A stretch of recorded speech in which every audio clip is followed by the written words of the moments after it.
Hello there, and welcome back to the channel. So I'm going to look at another beer from the Colombo brewery from over in Jalisco. Last time I tried three types, the agave ale, the frambuesa, and the red ale.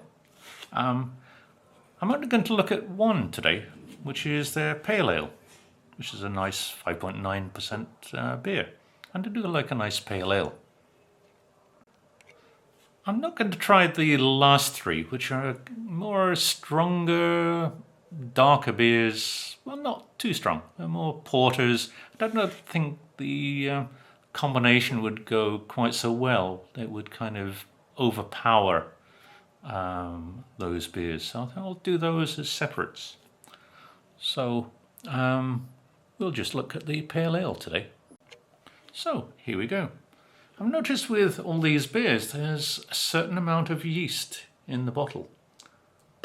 Probably accounts for the slight haziness that these beers have. But here we go.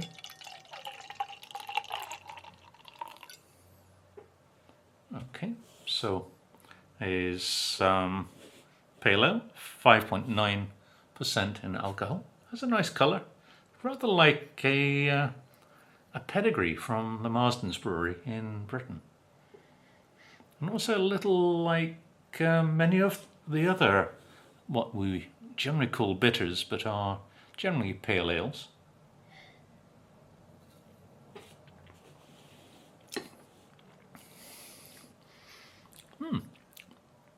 Has kind of creaminess to it.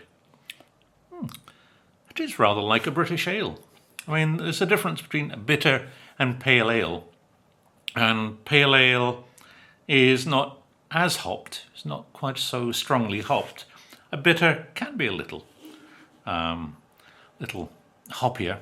And then you get the IPAs, which are generally a more hoppy beer because they were for the troops in India. So the idea of hops is as preservative, so it kept the beer fresh.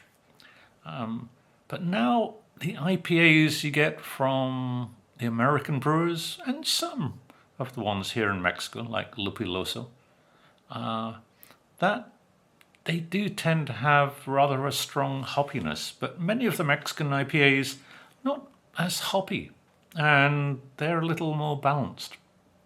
But this one does have a nice, the head kind of goes down a little bit on this. But in terms of colour, I do like it.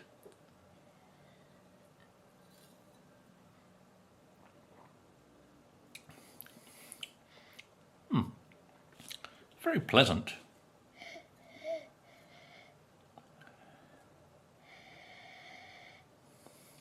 It's a nice maltiness.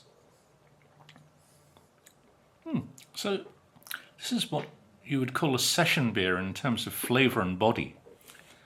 But it doesn't seem as strong in alcohol. It doesn't feel like a 5.9. It feels like a nice British session beer of around 3.8 to 4%.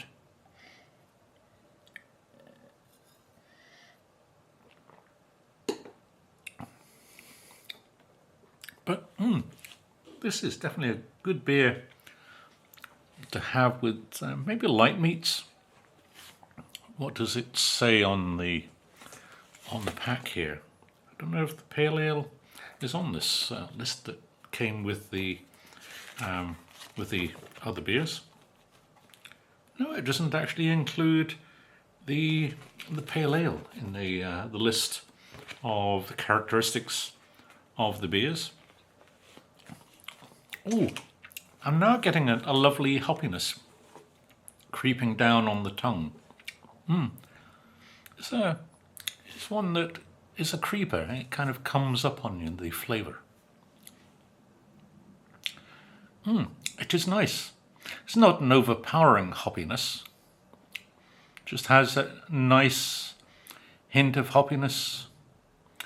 And I wouldn't say it's as great a kind of flavour. Pardon me. But up on the burp there, you get a kind of fruitiness, a bit citrus note. What could you have this with? Okay. It says according to the bottle, it says for marrying the beer, you could have it with some spiced meats. So it says, or general spicy meals, so comidas picantes, or maybe with the various guisos that you have here in Mexico. So maybe something like maybe asado de puerco, maybe with a chili colorado, maybe with